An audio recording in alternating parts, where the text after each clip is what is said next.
Hello,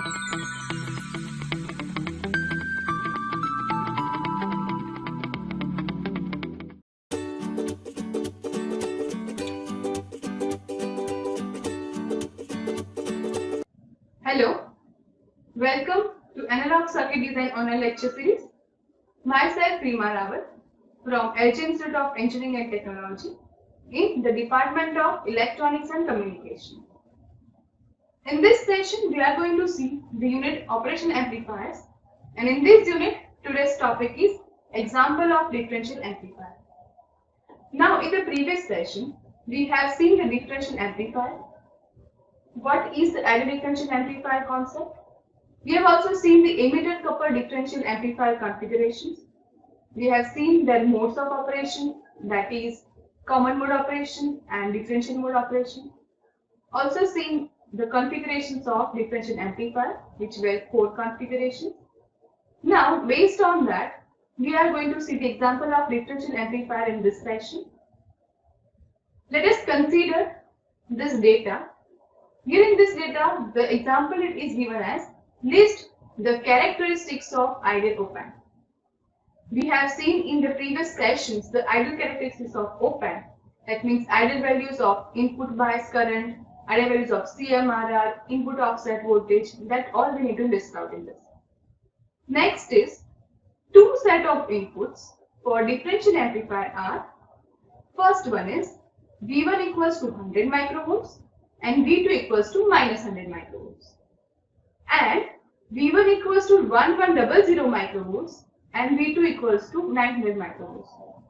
So these are the two set of inputs, where the first is V1 and V2 first set, and the second is V1 and V2, that is 3 and 4. Here the CMRR equals to 200 given to us. You need to calculate the percentage difference in output voltage. That means using the set of values by taking CMRR 200, we have to calculate the percentage difference in the output voltage, that is percentage delta VO, where delta indicates the difference. Now it is also asked that if CMRR is changed to 20,000, for that case also we need to calculate the difference in output voltage. So here in this example, two cases are given to us. In first case, we need to take the CMRR 200 and we need to calculate the percentage difference for that case.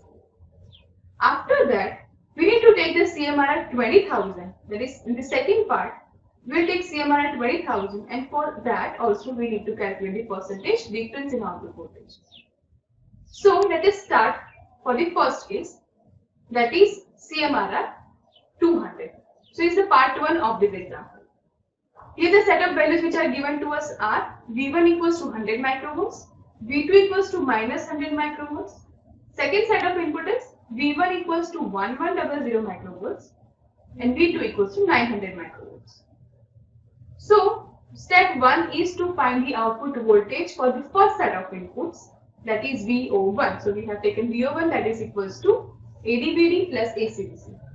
This is the same formula that we have seen in the last session, that is for the output voltage value for the differential amplifier, that is ADVD plus ACDC, where AD is differential gain, VD is differential voltage, AC is common mode gain, and VC is common mode voltage. Now VD is V1 minus V2. Here for the first set of input, V1 is 100 volts. 100 microvolts and V2 equals to minus 100. So that will be equals to 100 minus 100, that is 200 microvolts. And VC equals to V1 plus V2 by 2. So V1 equals to 100, V2 equals to minus 100 divided by 2, that is equals to 0 volts. Now VO1 equals to AD VD and CMRR equals to AD by AC. Now here AD equals to 200 AC because CMRR is 200. So VO1, that will be equals to 200 AC into 200 10 raised to minus 16. So our VO1, that is the output voltage for the first set of input having CMRR at 200, is 0.04 AC volts. Okay, this we have obtained VO1 for the first case. Now same way for the second set of input, that is this, we need to calculate the output voltage, that is VO2. And then we will calculate the difference between these two. So now step 2 is to find VO for the second set of inputs. So formula will be same. VO2 will be equals to ADVD plus ACDC. VD equals to V1 minus V2, that will be equals to 1100 minus 900, that is 200 microvolts.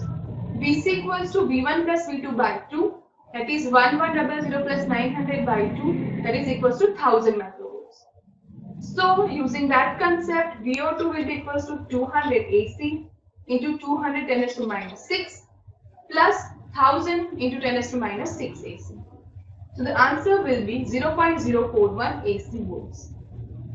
Now as we have obtained VO1 and VO2, now we will calculate the percentage difference, that is delta VO, that is equals to VO2 minus VO1 divided by VO1 into 100, where VO2 is 0.041 AC, VO1 is 0.04 AC. So now we will place these two values in the equation. So we will get 0.041 AC minus 0.04 AC divided by 0.04 AC into 100. That will give the percentage change in the output voltage 2.5%. So till now we have obtained the percentage difference in the output voltage for the CMRR 200. Now we are going to do the second part, in which now CMRR is changed to 20,000. So same procedure we will do for CMRR 20,000. So in that, first of all, let us find out VO1, that is output voltage for the first set of input. But this time we will take the CMRR 20,000. So same procedure we will do. We will find the value of VD and VC as the values given to us. But here for this we will take CMRR 20,000. So using that we will obtain VO1, that is equals to 4 AC volts. Now step 2 is to find VO for the second set of inputs, VO2, that is equals to ADVD plus ACDC. VD equals to V1 minus V2, that is 1100 minus 900, 200 microvolts. VC equals to V1 plus V2 by 2, that is 1100 plus 900 by 2, that is equals to 1000 microvolts. Placing all these values, we will get VO2 equals to 4.001 AC volts. Now we have obtained two inputs values and two output values for that. So now we calculate the percentage difference. Remember the difference formula, delta VO, percentage delta VO equals to VO2 minus VO1 divided by VO1 into 100. That will be equals to 4.001 minus 4 divided by 4 into 100. That will give the answer 0.025%. So let us observe this. In the first case, where we have taken CMRR 200, the change was 2.5%. And in the second case, where we have taken the CMRR 20,000, that means we have increased the CMRR, we have obtained the change 0.025%. That means the change in output voltage is decreased. So if you may ask that what is the effect of change in CMRR, is that if we increase the value of CMRR higher, the change or the percentage difference in the output will decrease. There is a desired thing. That's why we take the CMRR as high as possible. An ideal value of CMRR is infinite just because of that as high the CMRR, the lower the change in the output voltage is there. Okay?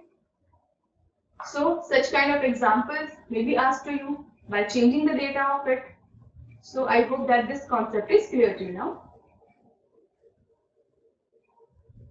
Now let us see the methods to improve CMRR.